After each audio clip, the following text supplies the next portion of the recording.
Well, happy Thursday, everyone. It's Big Dave here from Mad Rock 102.5. I'm joined by Zach Grantham from 93.1 Katy Country because it's time for us to announce our November Teacher of the Month, part of our Teacher of the Year program, which is brought to you by Night Furniture and Mattress, Pediatric Dentistry of Sherman, and Parkway, Buick, GMC.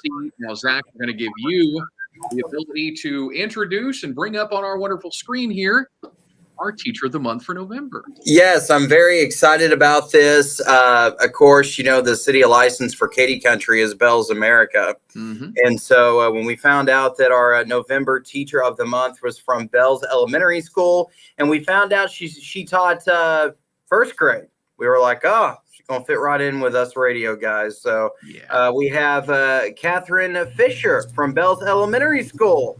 How are you doing? I'm great. How are you? I'm good. Just want to apologize to everybody for the echo that we had just a moment ago. When you have two tabs up and they all are on this video, that's what happens. Yeah. So, sorry for the unprofessionalism. Now, I am fascinated with Bell's ISD, Catherine.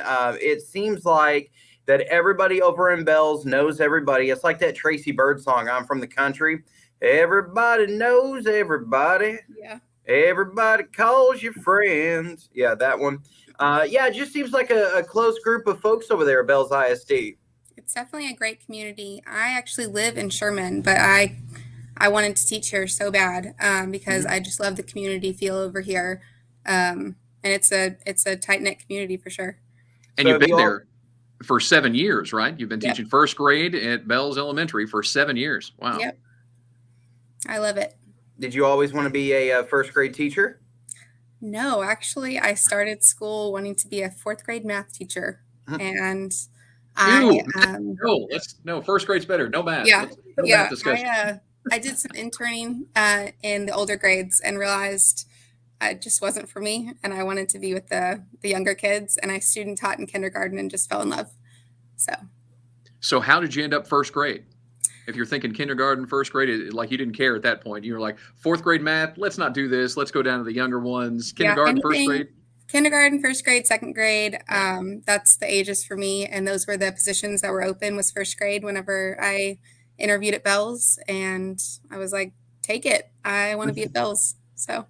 Now, I see behind you there, you have your word. We have our own word wall here behind me. Just to remind me what station I'm on here, Mad Rock 102.5, and then remind me that it's the Night Furniture Studio. So we have like little visual aids in here, too, to help us remember who we are and what we're doing. So tell us a little bit about your word wall there behind you. And don't let Zach fool you. He's got one on the other side behind him, too, if he moved his camera over there. So my word wall is not really for me. It's for all of the words that they have sometimes a hard time spelling. Right. And that they don't have to constantly ask me, how do you spell that? And I just look at the word wall and go find it. So in first grade, give us some examples on your word wall. What are some difficult words for them to spell? Well, it starts with just the sounds that we're working on, maybe some blends and stuff, but like the word goes, that's a word that you're not going to know exactly how to spell until you memorize it. That G-O-S? G-O-E-S, yeah, right? Yeah. Mm-hmm. And then we've got like where and they and the. All of those are kind of hard with digraphs in first grade, so that they're basically sight words. I'm pretty sure that everybody on Facebook right now needs that same word wall because it doesn't seem like anybody can spell those correct words, even as adults. So when it's like, which version of where are we supposed to use again? I don't remember. Is it wearing something or where I am? Yeah, trying to explain to 7-year-olds the differences of two. Well, there's 3 twos and just explaining why you use the other ones. Yeah, you just get that look from the first graders like, 2, 2, 2, and then 2 twos. Yep. Yeah, that's what you do. Do you, by the way, this is Catherine Fisher with Bell's Elementary School. Do you think that autocorrect has ruined our kids and the 34-year-old guys here from spelling? Because I will tell you, I don't know if I wish there was like an autocorrect for when I write stuff out. I make a lot of mistakes all the time. I don't think it's ruined. I think it's ruined as adults. Yes. Because we just go for what it is. For younger kids, like they don't have devices in the classroom, so they've got to figure out how to do it with spelling tests and everything else. But it's the same thing as like calculators, having to learn like the new math or the long division, like you have to learn that for tests and you don't get a calculator. So I do think like they brought back cursive. I think that that's something that is like definitely necessary. They brought that back because like some kids, they don't know how to read cursive because they took it out for a while. And there's a lot of things like even just fonts that are cursive. Now, my oldest son, he was excited about the whole cursive writing thing because he thought it was so cool. But Dave, you'll get a kick out of it because he was like, well, Dad, when you cursive with your name, it looks like 3-ac because the Z looks like it does a 3. Yeah. It was 3-ac. 3-ac. Yeah, no, I think it's cool they brought cursive back. Now, Catherine, are you from the area? I know you went to a Midwestern over in Wichita Falls. Are you from the Texoma area? I'm actually from Wichita Falls. Oh, okay. Yeah, I met my husband over in Denison, and so I moved over here because most of my family is actually from the Texoma area. So, yeah. So, what inspired you to become a teacher, though? Do you have other teachers in your family? There's only one teacher in my family, and she inspired me to become a teacher. She was my mentor for years and years, and she was actually my student teacher. I student taught with her. Is my Aunt Paula Azevedo, and she definitely inspired me to want to be with the little kids. Now, you said you student taught with math, right? Or the older ones?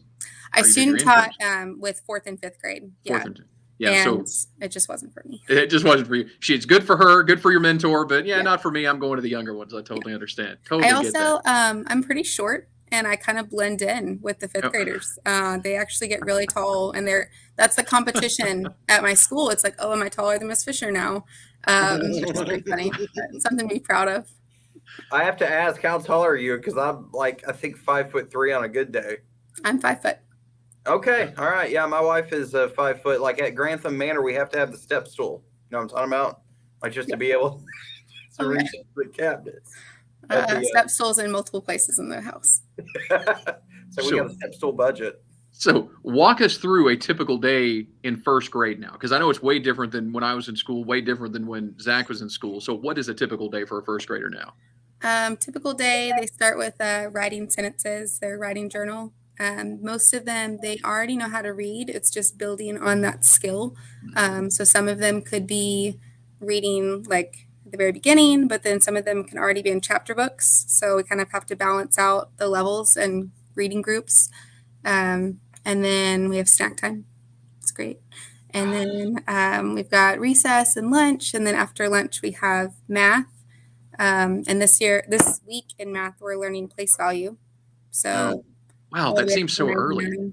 Like 1st grade for me, I remember it was money and clocks. Like we had to learn how to tell time and money in 1st grade. Do you still do that, or is that kindergarten now? Yeah, we still do that.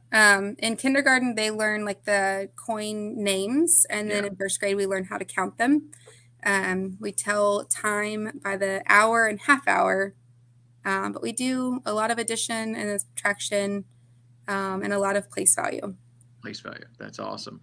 Well, again, you are our November Teacher of the Month. Congratulations. And it was another teacher. I'm not going to tell you who it is, but it was another teacher that nominated you for this award here today. But thanks to our sponsors, I'm going to let Zach tell you exactly what special, awesome thing you get from them.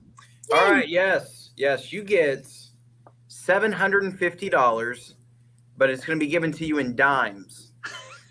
So I'll have my 1st graders count them. Yeah. Make sure they're all there. Yeah. Yes. So take it to the 1st graders and the kindergarten students so they can learn what is this. But anyways, now you get $750 from our awesome sponsors. And Dave and I always ask the question, okay, we know how you teachers are. You like to spoil your students, your classroom, and get some stuff. But you what are you going to do? What's the first thing you can think of the top of your head with the $750? What you're going to do with it? Probably buy some stuff for my classroom. Of course. I want a personal laminator so I can make some of their stuff. Okay. Where they can bring them home and it's all cute. There's just some materials that I would like for my classroom, and then more books and stuff. You could take your husband out on a date Please, the only thing we understand that teachers have to spend money in their classrooms. It's just like it's built into their DNA. But the thing that we ask is that please do something nice for yourself and for your family with some of that money. Spend most of it on the kids in the classroom. That's cool. We get it. We totally understand. But at least something, a nice dinner, a nice, little getaway, a spa day, something. Yeah. Because I know you're about to have a week off for Thanksgiving, right? So so have some fun or doing something over your holiday break. Mm-hmm. So again, congratulations on being named our November Teacher of the Month. Well deserved. Anybody who can deal with a bunch of first graders all day, like people like us, deserve special recognition. And here's the other cool thing: you're now also qualified for our Teacher of the Year award, which we'll announce in May of next year. So you have the potential of getting that award plus another $750 from our sponsors. I have another question, Dave. Yep. All right, Catherine. So you get 3 pie choices, okay, since we got Thanksgiving coming up.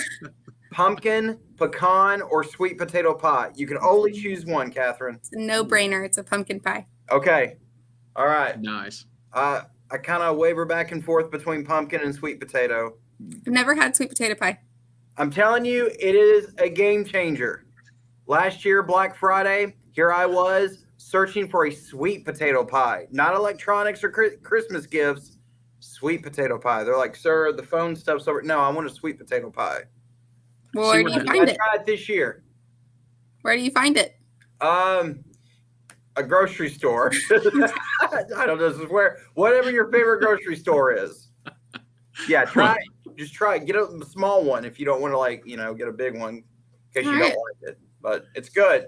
But yeah, pumpkin pies that's where it's at. See, this is what happens when we don't let Zach eat before we do one of these.